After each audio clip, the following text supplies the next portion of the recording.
স্বাধীনতার অবিচল থাকার দৃঢ়তার একটা অনন্য উদাহরণ ছিলেন তিনি।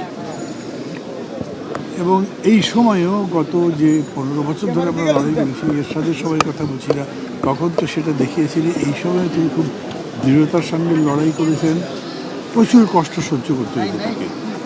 আমার এরকম মনে হয় যে মানে এত বড় মাপের নেত্রী, গণতন্ত্রের সংগ্রামী, এত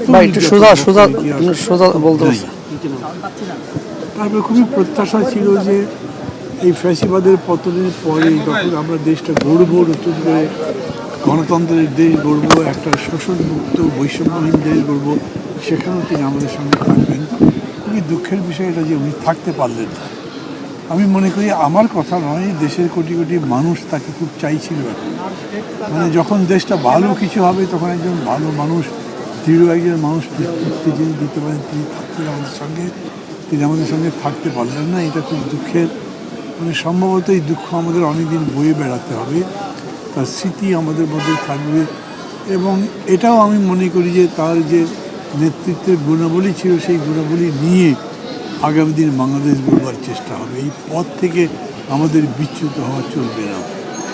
আমি তার আত্মার প্রতি সম্মান জানাচ্ছি, তার স্মৃতির প্রতি গভীর শ্রদ্ধা জানাচ্ছি, আর আল্লাহর কাছে কায়মনে বাক্যে চাইছি, যদি আমি মনে করি যে তার মতো মানুষ নিশ্চয়ই তার জীবনের শেষে পরেও আরও ভালো থাকবেন, পরে জীবনেও ভালো থাকবেন, বেহেশতবাসী হবেন। আল্লাহ তাকে নিশ্চয়ই অনেক অসীম করুণা দয়া রাখবেন।